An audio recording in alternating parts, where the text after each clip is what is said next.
Pardon me? Nothing. Okay. We're just having an issue, go right ahead. Okay. All right. Well, it started in 22. I could get a building permit to put windows and siding on my house, and it's been open for a long time, I will admit it. And the last building inspection I had was 11/17, I believe, of 22. And in May of 23, I was going to get one. I'd been laid up. I had COVID and it took months to get over it, so I wasn't doing a whole lot. And the day I was going to set it up for a building inspection, I got an email saying the permit expired. So I called them up and I asked them, you know, what can I do? And they says, well, you can't get an inspection, it's expired.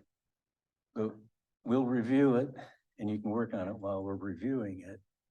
And the next thing I heard from them, I got a certified letter in September, giving me 30 days to correct the issue. Well, it still didn't get done. And they did give me another 30 days, which I'm in right now. And I still don't know how I'm gonna get it done. Well, I put 24 windows in the house so far. And I don't know, can't get a building inspection, so I can't have them come out, I guess, because it expired. But they've always given me permission to work on it. And the house has no insulation. So after I take off 2 layers of siding, I pull off a lot of the boards. It's built in 1910. It's got 1-inch boards on it, and I put insulation in it, rebuild it, and then put on another 1/2 inch of insulation on a lot of it on the outside. And then go over it with 3/8 OSB. And then you got to put paper on it, trim it. Thing is, the siding is finished, so I usually cut the trim, put a primer on it, paint it, put it on, and paint it again. So it's been taking me a long time, but I want it done right. And I was putting cement siding on, and there's just no way I can finish it. The other thing is, the weather's changing. It's gonna be too cold to paint. It's gonna be too cold to use caulk. So there's just no way it's supposed to change this weekend, so I'm just kind of stuck. I'm not sure where to go with this. I got about half sided. I've got 24 windows in it. The thing I really need an answer on, they said if it isn't done in these 30 days, they're gonna take me to court, and I don't know what for. I've always had a permit or permission to work on it from the city. So I don't know what they're taking me to court for. And that's the biggest issue right now.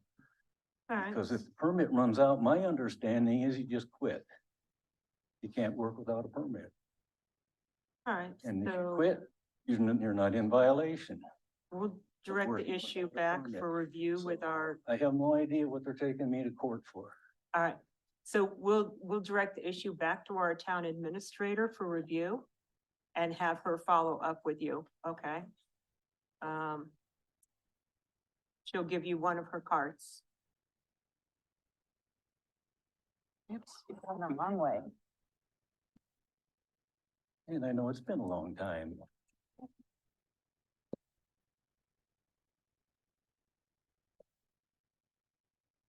There's stuff in here.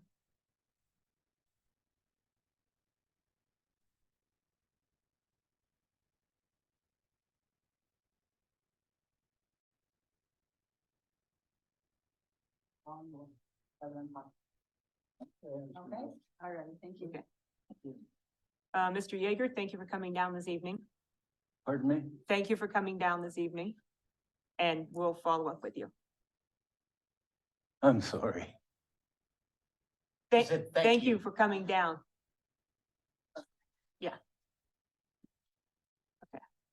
Done, right? Yes, yes, sir. That's Okay. all I needed to hear. You have to shout at me. Okay. I'm sorry, 'cause, yeah, and life with hearing loss is Oh, I know, Understood. my father suffered the same thing, so. just pray you Okay. never have it like. Thank you very much. Thank you. Mhm. Um. So citizens' comments are now closed and we will move on to the meeting minutes. Is there discussion or comments on the meeting minutes of October 11th, 2023? I'll entertain a motion. Excuse me. Move to approve. Second. Acting town clerk, I'll take a vote, please. Trustee Wiesner? Yes. Trustee Whitman? Yes. Trustee Lane? Yes. Trustee Beckman? Here, yep. Trustee Dean? Yes. Mayor Pro Tem Ehrlich? Yes. Mayor Austin? Yes. Do we Motion have carries. any, thank you. Do we have any comments or questions on the paid list of bills? Okay, hearing none. We'll move on to the town administrator's report. Town Administrator Powell. Thank you, Mayor and trustees. I guess I'll start with, the reason why Carrie is not here tonight. On Sunday, October 22nd, Carrie's father, Calvin Schroll, passed away. I do want to let you know that a memorial service will be held tomorrow at 10 a.m. in Fort Collins at the Bolander Funeral Chapel. Some staff will be attending. Okay. The town hall will remain open, so. On Monday, October 23rd, John Rabus and Brian Campbell, attended the, DOLA presentation in Avon. It sounds like it went very well. So this is the application for the grant for 23 3/4, that they were presenting on. And hopefully we'll hear something within the next 3 weeks. Don Stonebrink, Brad Simons and I have been attending the North Front Range Water Quality Planning Association meetings. In September, the city of Evans proposed a change to their 208 boundary, which encompassed some of our 208 area. So we have an overlay, what's the word I'm looking for? Overlapping boundary. So staff and I opposed the 208 boundary adjustment. So the Water Quality Planning Association held the vote on that in abeyance until a later date. We met with Evans a week after that initial meeting. We did have a very good discussion. A lot of the staff that was there when in 2022 is no longer there. And and they didn't have a lot of the history we were able to provide them with. It was a good discussion. Actually, the other day, I did receive a letter of intent from Cody Sims, who is their city manager. And the letter of intent is to create an IGA between our two communities so we can work together. They did back off their 208 boundary, so it won't be overlapping ours in the areas that we already had. So I think that's a good indication that perhaps moving forward, we can have a good relationship with the city of Evans. And they're doing the same thing with LaSalle. So I will keep you apprised of that. Mr. Sims and I are planning to meet for lunch in the next few weeks and begin some of these discussions. We attended Don Stonebrink, and Jed Scott and I attended the mediation regarding Stanek and Frontier in Denver on Monday. And that'll be discussed at a later time tonight. I'm also fortunate and honored to be reappointed to the Weld County Community Development Block Grant Advisory Committee. So I do enjoy serving on that committee. It really looks at the low and moderate income areas and to be able to provide some funding to those areas that have a difficult time financially being able to get some projects done. We're a recipient of that ourselves this year with the CDBG grant regarding our handicap ramps. Thank you. What else do I have? The comprehensive plan update open house is scheduled for Wednesday, November 29th, and it will be from 7 p.m. to 8:30 p.m. That's all I have. If anybody has any questions. Any questions from the board? I've got a quick question. Mhm. Yesterday up in the Mad Russian, it looked like our water department was flushing out fire hydrants. Is that something that's done with every fire hydrant once a year or what's the schedule or what do we do? Don could probably answer that better than I, so I'll let him speak to that. We were doing hydrant maintenance. And that's a program that we're just getting started now that we've got a little bit more time with the RO clamp down. So they were out flushing, oiling, greasing. And then we'll get that into a periodic maintenance Okay. schedule now.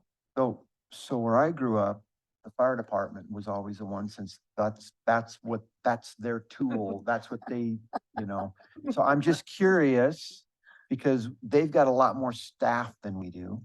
Is that, and it just seems to me that it makes sense for them to help or to do it themselves or whatever. Is that I can see you guys laugh, but what's the situation with the fire department and? They used to. Or when they had a lot more volunteers.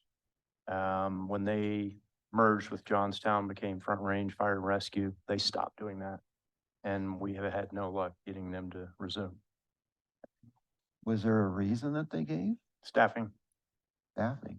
Well, they've got full-time staff over there. They got a lot more staff than we do, right? Oh, that's not an argument, but it's, someone has to do it because we want to ensure the safety of our residents. Right. And we have not convinced, the fire department to resume that responsibility. And so we have, someone has to do it, so we have been doing it. Wouldn't it be in their best interest to know where all the fire hydrants are Well, and they know where they are. but to also Make sure For- they work. for training purposes and to make sure they work and there's a right way and a wrong way to do it. I understand if you do it too fast, you can create a lot of issues with Agreed. turn it off, turn it on slow, turn it off slow. Yeah. It just seems to me that it would be good. It would be as good for their staff to be involved and, to have their hand. So, well, maybe it's a city and a fire department thing. We did discuss that too. Yeah. We We've. used all those same arguments. Yeah. Yeah. Can They- we continue that? Because Sure. it just seems Yeah. like it makes sense. We can Agreed. certainly speak about it with them. I Okay. meet with Chief West on Friday. We have coffee once a month. Okay. So these items have been spoken about and Because we But have I a staff will- of what, 4, There's 6. 6? And I mean, so, yeah, yeah, you, enough very said. valid point. Yes. okay. All right, thank you. Any other questions from the board for the town administrator? Okay, hearing none, we will move on to the consent agenda. We do have 2 items. There's the consideration and adoption of resolution 2319 to change the Board of Trustees' regularly scheduled meeting from November 22nd to the 20th due to Thanksgiving holiday. And the consideration and adoption of resolution 2320 determining that the regular municipal election to be held on Tuesday, April 2nd, 2024 shall be an independent mail ballot election. Do I have a motion? I move to approve consent agenda. I Second, Thank you. Acting Town Clerk, please call for a vote. Mayor. Trustee Musner, Yes. trustee Wakeman, Yes. trustee Beckman, Yes. trustee Lane, Yes. trustee Dean, yes. Mayor Pro Tem Ehrlich, Yes, Mayor Austin. Yes. Motion carried. Okay, we adjusted the agenda. The next item is a discussion agenda on the Cherry Street project updates. Cheryl Powell. Actually, it's John Rabus that will be All right. presenting. John Ravis will be giving us that update. He's had boots on the ground there, so he has the best Okay, knowledge on the project at this time. Good evening. I'll just give you a brief update on the Cherry Street project. The storm drainage box culverts have been installed from Josephine to Grace. We're waiting on one radius bend to be built for the Grace Inlet connection. The new water main is installed. We're waiting on total coliform sample to come back. The main line will be pressure tested tomorrow. Then 7 water services will need to be installed, and 3 main line connections will be made next week. After the water system is completed, the contractor will move on to installing 7 storm drainage inlets. Starting on the dirt work, concrete, base course, and finally the paving. So far, just throw out some numbers. There's been over 1,000 feet of box culvert installed. 1,150 feet of 8-inch water line that's been installed. And we've had a couple of surprises along the project, which we all expected. We found a 6-inch AC water line in the dead center of Cherry Street, which wasn't accounted for, wasn't on none of our mapping. Then we ran across what we assumed was gonna be a 6-inch AC water line on the south end of Cherry. Ended up being 2 poly service lines that actually had copper service line connections feeding those residents. And I'd just like to give a word out to our contractor, Cardi Ridge Construction. They've been great to work with. They just do things right the first time. And it's nice. It's easy to work with them. And if you have any questions. Do you think that the weather is going to impact the progression of this project? This weekend, no. This point forward, it definitely could. We're just gonna have to see what Mother Nature throws at us. Mhm. I got a quick question. So when was the when is the paving scheduled to be done? Because you can't do it in the middle of winter, right? Well, you can. The temperatures, for concrete, we can pour as long as it's, 35 degrees. The ambient temperature and the surface temperature. Then asphalt, the first lift we can do at, bottom layer is at, 40 degree, is that 40 degrees? Or if we switch the layering around, do a 3-inch lift for the bottom, we can start it off at 35 degrees. So we still have some flexibility there. Okay. What's the time frame when, The timeframe for paving is, the 2nd to 3rd week in November. all right, thanks. Thank you. Any other questions from the board? Trustee Beckman, Mayor Pro Tem Ehrlich, any questions for John Rabus? No question. No questions. That's the only question I have is how are the residents in that area, been dealing with the disruption of their street and, been- Residents have been great to work with. Good. My knowledge, we've had I wouldn't say complaints, I'd say more questions than complaints. And you go out in the field, address it and, talk to the residents. And they seem to get it and understand what's taking place and they're appreciating it. And Johnny Martinez has been a help. Oh, yeah, Johnny is a good guy. I enjoy talking to him. Yeah, Very knowledgeable. Okay, very nice man. Yeah. yeah. All right, well, thank you for your All right, thank presentation you. and update. Thanks. Appreciate it. Thanks, John. Okay, moving on to the action agenda, we have a public hearing and consideration of adoption of ordinance number 804. Presenting is Pepper McClanahan, Community Development Director. Since this is a public hearing, Mayor, will- it's 8:09, yeah, what did I say? 8:04. Oh, 8:09, sorry. That's right. The time is 7:07 and I am opening the public hearing. Mayor Austin and trustees, before you is an ordinance that culminates work of the state and the county, as well as FEMA that began in 2019. I will note that the repealing and replacement of this ordinance almost identical to our existing ordinance. The few changes include more robust definition section, which is helpful, and a severability clause that was added to the end. But if you look at this one compared to our existing one, even the code sections are nearly identical. This project, as I mentioned, began in 2019 with the Colorado Water Conservation Board, doing the Colorado Hazard Mapping Program, which was referred to as CHAMP. What it did was hire a consultant to map hydrologically the changes, the physical changes to the river channels that resulted from the 2013 flood, and update the flood insurance study as well as the FEMA firm maps which allows us to continue to be in the good graces of the NFIP program, which offers us the opportunity to apply for grants and aid during floods, as well as lower cost flood insurance to our residents. We did send out notifications to all of our residents that would be affected by these changes in August of 2020, so they were notified. We did advertise this public hearing in accordance with our requirements and code in the Johnstown Breeze.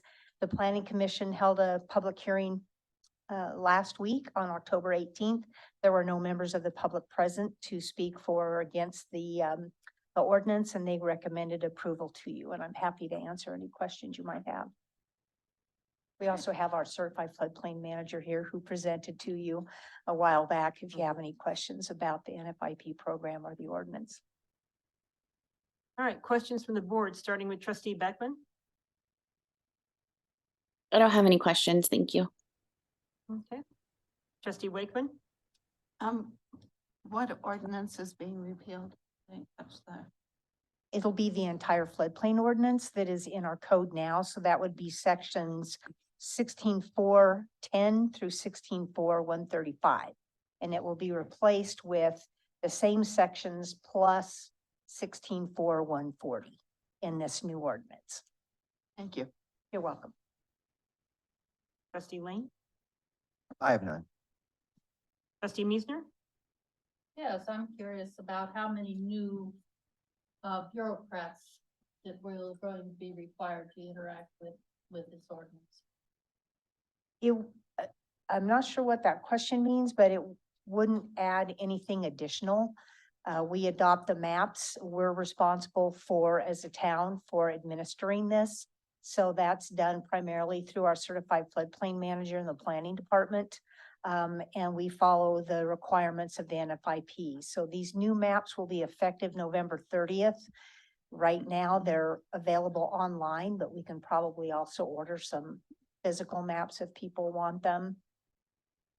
I don't think anything's changing in terms of staffing or state, county, or federal personnel relative to this. Trustee Meisner, did I understand the question correctly? Pretty much so, although when I read it over, it looked to me like there were a couple of more hoops that people were going to have to jump through in order to do anything, requiring more time. And in some cases, time can be pretty critical. I don't believe there's any changes in the time, but I'm happy to look into that. Like I said, it was almost identical to the existing one. Our existing code right now is based on the model code recommended by FEMA. This code is also based on the adopted code from FEMA with a couple of tweaks that, one, for instance, is that we don't have a staff person that's our CFM, so we changed that language to comply with our contracted assist help. And like I said, the definitions, I think, are probably the biggest change, but the rest of it was very minor, almost identical. So What- in the existing one, we have an appeal board? And Pardon? who is the appeal board? I believe it's the Board of Trustees. This is a local ordinance. We're responsible for it. And the floodplain administrator, who is that? Connor Griffith with Tate Oh, Engineering okay. currently.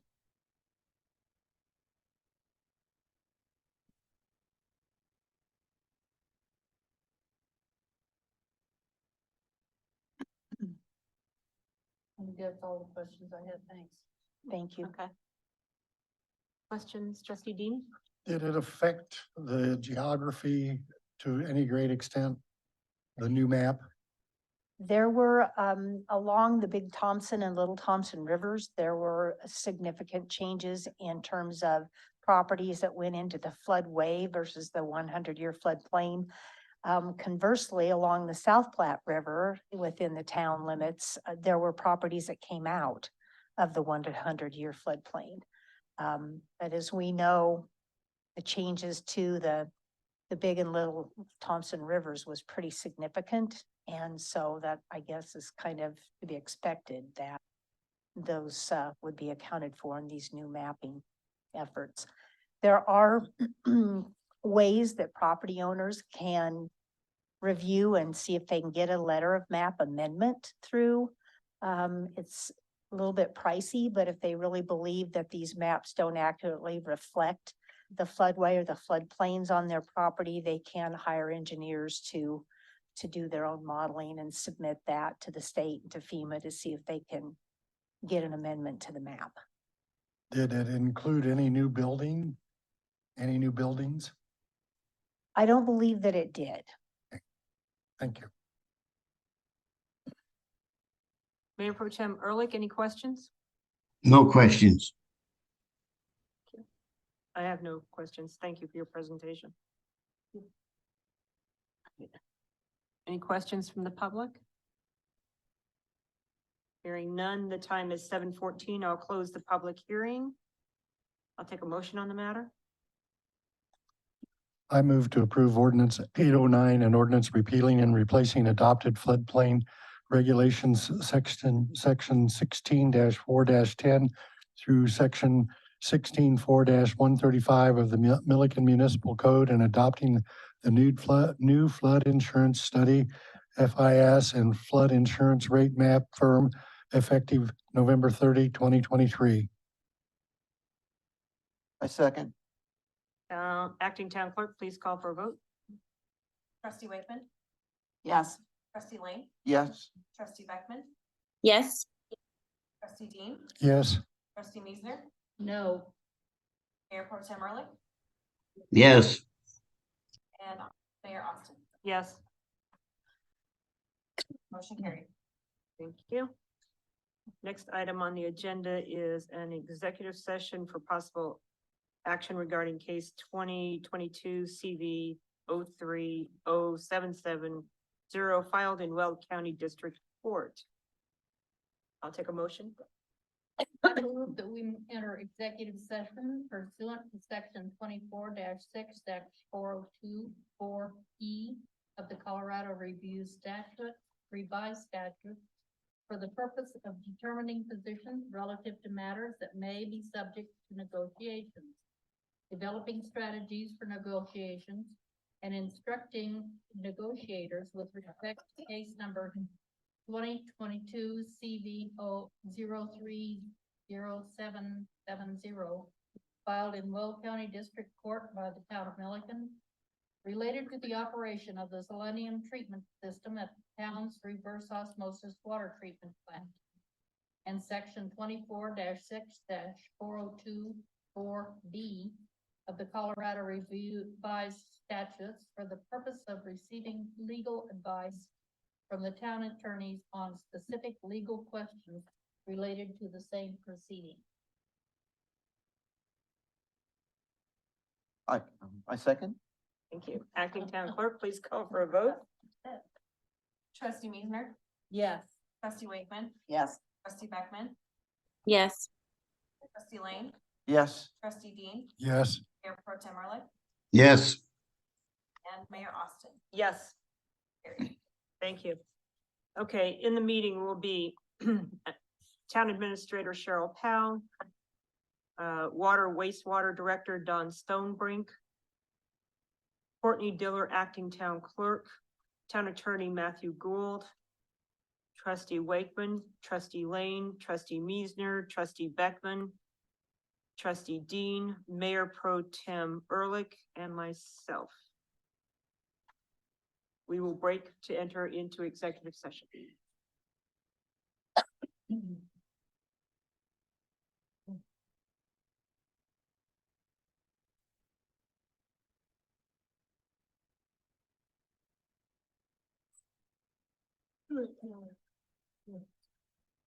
Good night, gentlemen. Sure. Have a nice evening. And Ladies. lady. Ladies, yes. That's right.